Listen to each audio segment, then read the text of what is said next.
पर बोलते ही तैयार, क्योंकि इनके प्यारे का जिक्र हो रहा है। प्रधानमंत्री ने कह दिया कि सांड, चुट्टा जानवर, मैं 10 मार्च के बाद इसका हल निकालूंगा। प्रधानमंत्री 5 साल के चाय पी के सो गए थे आप। प्रधानमंत्री ने क्या कहा 10 मार्च के बाद? अच्छा, 70 लाख नौकरियों का वादा बीजेपी ने 5 साल पहले किया था, नहीं किया था? अब प्रधानमंत्री ने एक नया आइडिया दिया कि नौकरी छोड़ो, ग्रेजुएट बच्चे जो रात में पढ़ कर, गरीबी में पढ़कर इम्तिहान लिखने जाते, उनका पेपर लीक हो गया। तो प्रधानमंत्री ने कहा बेटा बेटी फिक्र मत करो, तुम्हारी डिग्री तुम कचरे कुंडी में डाल दो, मैं तुमको गोबर से इनाम दूंगा। गोबर लो, पैसा कमाओ। क्या दिमाग है? आप कह रहे हैं कि चुट्टा सांड रात में फसल खा ले के बर्बाद कर देता है। तो प्रधानमंत्री ने कहा भाइयों बहनों, ये मोदी ही नहीं किया, एक किसान को मैंने 2 नौकरी दे दी। किसान बोला 2 नौकरी? हाँ, तुम दिन में मेहनत करो, रात में जागकर अपनी फसल की हिफाजत करो। ये भी मैंने किया। अखिलेश अपने भाषण में पार्लियामेंट में कहा मैंने लखनऊ से आगरा रोड बनाई। कानून 3 लाख का है और भैया बात कर रहे हैं लखनऊ आगरा मैंने रोड बनाई। यही तो मामला है। एक तरफा मोहब्बत अब नहीं चलेगी, एक तरफा मोहब्बत। अच्छा, यहाँ कितने नौजवान है, कभी तुमने जिंदगी में मोहब्बत की? एक तरफा होती है मोहब्बत। अच्छा, यहाँ जितने लोग आए आपकी गाड़ी में पेट्रोल डलाए, किसी ने पैसे देकर? किसी ने आपको पैसे देकर बुलाए? नहीं ना। You love me, I love you also. ये है 2 तरफा मोहब्बत। समाजवादी बसपा की रैली में ए लाला दे पेट्रोल डाल गाड़ी, बसपा की रैली में राशन मिलेगा। यहां कुछ नहीं है, यह मोहब्बत है, दिल का मामला है। 2 साइड लव अफेयर, इसको इश्क बोलते हैं। इसीलिए हम कह रहे हैं कि हमारे जाने के बाद इबलीस की औलाद आके बोलेगी ये मोहब्बत ज्यादा बढ़ने मत दे। हम आपसे कहेंगे कि मोहब्बत बढ़ेगी जब तक अल्लाह हमको और कुशवाहा साहब को जिंदा रखेगा। हम इस मोहब्बत को आम करेंगे, मोहब्बत से दिलों को भर देंगे। उत्तर प्रदेश में नफरत की दीवारों को खात्मा करेंगे। दिलों को मिलाने का काम ओवैसी और कुशवाहा कर रहे हैं। अखिलेश, बसपा और बीजेपी सिर्फ अपने घर में चिराग जलाना चाहते हैं। ओवैसी और कुशवाहा हर गरीब मजलूम को इंसाफ दिलाना चाहते हैं। हम सत्ता अपने लिए नहीं, आपके लिए कह रहे। आप नेता बनो, आप लीडर बनो, और इस विधानसभा का यह हक बनता है कि जिस पार्टी को आपने 10-10 साल मौका दिया, अब उनको छोड़िए, शेर अफगन को कामयाब करिए, ये एक नए दौर का आगाज करिए। आपने सबको मौका देकर दे दिया, झोली भर भर कर खैरात में वोट दिया, मगर क्या मिला? खड्डे मिले, रोड मिली नहीं मिली, स्कूल मिला नहीं मिला, अस्पताल मिला नहीं मिला, रोजगार मिला नहीं मिला, मान सम्मान मिला नहीं मिला। क्या मिला? सिर्फ डर डर कर। और ये इब्लीस की औलाद अब ये भी कहेंगे देखो ये चुनाव जिंदगी मौत का है। बोलते हैं ना, जिंदगी मौत का चुनाव। अरे भाई, ये अब चुनाव हो जाएगा तो हम रोज मरेंगे, उसके बाद कोई नहीं आता हमारे जनाजे को खंदा देने के लिए। आज चुनाव आ गया तो जिंदगी मौत। क्या 2007 का चुनाव जिंदगी मौत का नहीं था? क्या 2002 का नहीं था? क्या 2017 का, 2012 का, 2019 का चुनाव जिंदगी मौत का नहीं था? अरे उसके बाद फिर हम रोज मरते हैं। मेरे अजीज दोस्तों और बुजुर्गों, तुम जब इस दुनिया में आए हो अपनी मां की कोख से, तो तुमने अपनी जिंदगी अपनी रिस्क और अपनी इज्जत लिखा कर लाए हो। अगर कोई तुमसे कहेगा तुम मर जाओगे तो कहना उससे तू क्या खुदा है? कहना उससे एक दीवाना हमारे सामने आकर कहा कि उस पर 4 गोलियां चलाई गई 6 फीट से, तब भी एक गोली उसके बाल को नहीं लगी तो कहां से मौत आएगी? और फिर बोलेंगे ओवैसी जज्बाती भाषण देता है, नौजवानों को जज्बाती करता है। हम करते हैं जज्बाती, हमको फख्र है इस बात का। और वो नौजवानों को मैं सलाम करता हूं जो हमारे भाषण सुनकर जज्बाती हो जाते हैं। मैं उन नौजवानों के मां बाप को सलाम करता हूं जिन्होंने ऐसे गयूर औलाद को, बेटियों और बेटों को पैदा किया जिसमें जज्बात बाकी है। अगर किसी मासूम पर जुल्म हो रहा है, तुम्हारी आंख में आंसू आए ना आए, तो क्या वो जिंदगी की निशानी है, मौत की निशानी है? बताओ मुझे। अगर कोई बच्चे को मारा जा रहा है गैर जरूरी से, तो तुम बचाओगे या उसको बोलोगे नहीं जिंदगी मौत का मामला है, घर के दरवाजे बंद करके बैठ जाओ? अगर किसी बच्चे को शिक्षा नहीं मिल रही है तो क्या वो जिंदगी है या मौत है? बताओ। शिक्षा नहीं मिलना भी मौत है, रोजगार नहीं मिलना भी मौत है, राजनीति में हिस्सा नहीं मिलना भी मौत है, ठेकेदारी में हिस्सा मिलना भी नहीं मिलना मौत है, विधानसभा में तुम्हारी आवाज नहीं उठना भी मौत है। जिंदगी की बात तो मैं कर रहा हूं, हयात की बात मैं कर रहा हूं, आवाज को उठाने की बात बाबू सिंह कुशवाहा हम कर रहे हैं। ये लोग आपको डर कर, खौफ दिलाकर घरों में बिठाने की बात कर रहे हैं। हम आपसे कह रहे हैं कि अपने घर के दरवाजों के साथ साथ अपने दिल के दरवाजे को खोलो।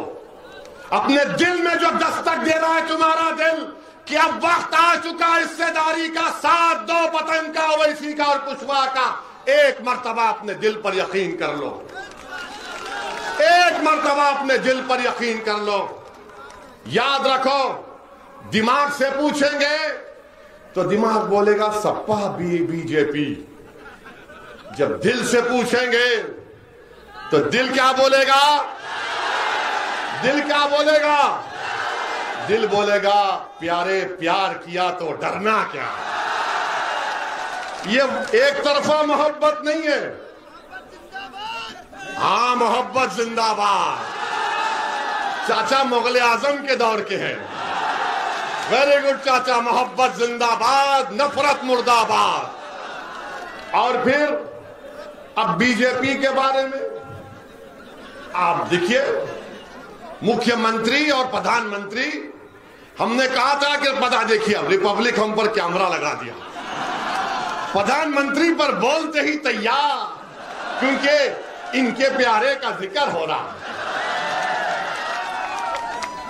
प्रधानमंत्री ने कह दिया कि सांड, चुट्टा जानवर, मैं 10 मार्च के बाद इसका हल निकालूंगा। प्रधानमंत्री 5 साल के चाय पी के सो गए थे आप। प्रधानमंत्री ने क्या कहा 10 मार्च के बाद? अच्छा, 70 लाख नौकरियों का वादा बीजेपी ने 5 साल पहले किया था, नहीं किया था? अब प्रधानमंत्री ने एक नया आइडिया दिया कि नौकरी छोड़ो, ग्रेजुएट बच्चे जो रात में पढ़कर, गरीबी में पढ़कर इम्तिहान लिखने जाते, उनका पेपर लीक हो गया।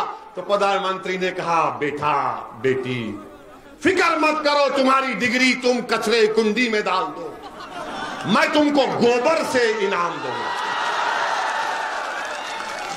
गोबर लो, पैसा कमाओ। क्या दिमाग है? आप कह रहे हैं कि चुट्टा सांड रात में फसल खा लेके बर्बाद कर देता है। तो प्रधानमंत्री ने कहा भाइयों बहनों, ये मोदी ही नहीं किया, एक किसान को मैंने 2 नौकरी दे दी। किसान बोला 2 नौकरी? हाँ, तुम दिन में मेहनत करो, रात में जागकर अपनी फसल की हिफाजत करो। ये भी मैंने किया। क्या दिमाग है?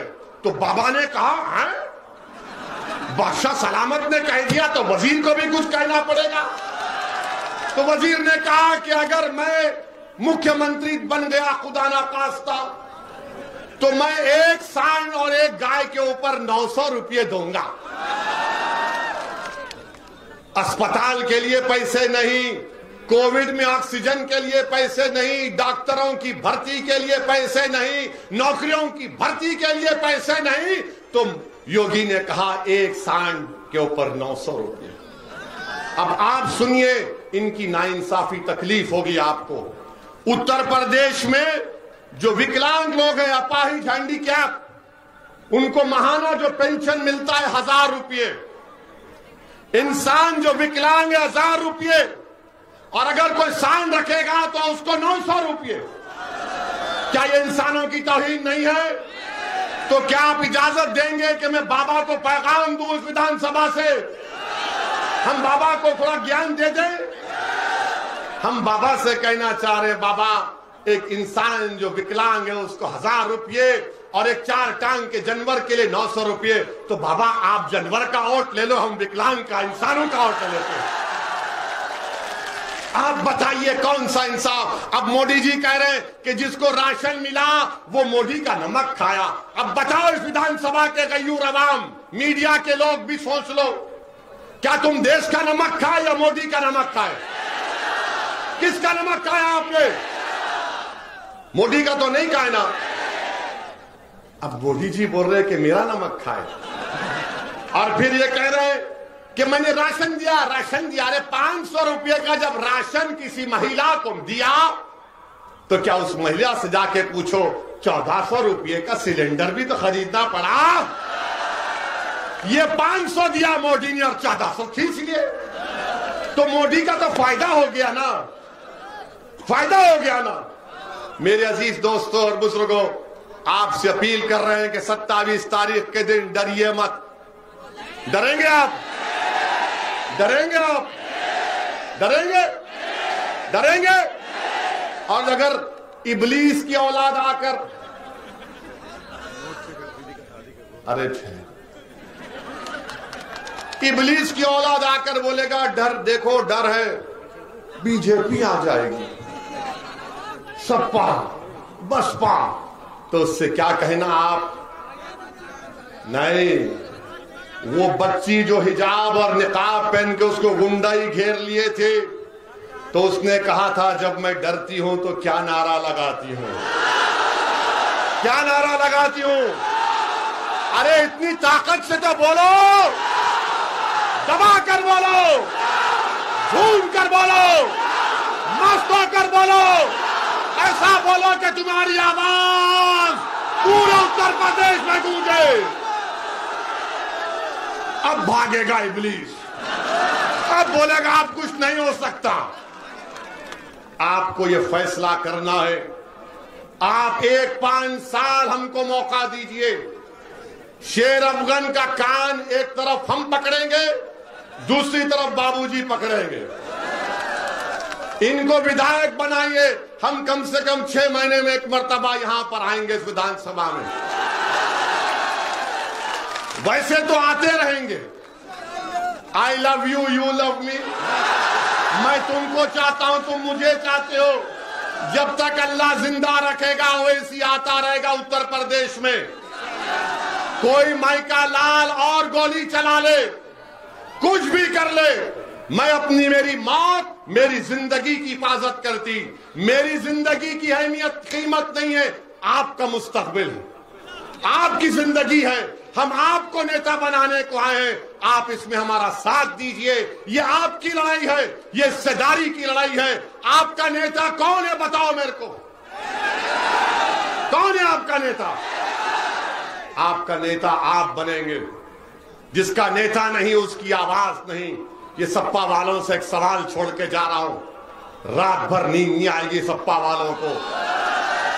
आजम खान अखिलेश के मंत्री थे, मुख्यमंत्री अखिलेश थे। अखिलेश बाहर है, आजम जेल में क्यों है बताओ? आजम जेल में है और मुख्यमंत्री बाहर क्यों है बताओ?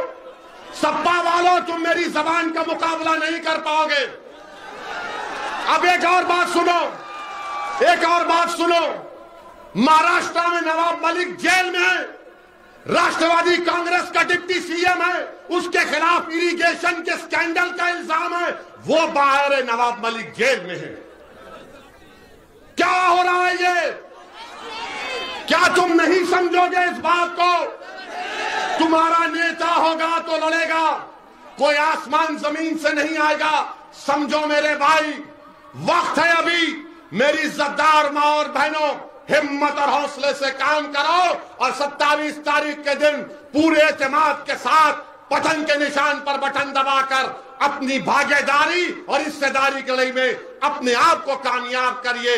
जिंदगी बाकी रही तो फिर आऊंगा, मगर आता रहूंगा। मैं तुम्हारे दुआओं का मोहताज हूं, मैं आपके दुआओं का मोहताज हूं। मैं आपके दिल में सिर्फ छोटी सी जगह पाना चाहता हूं।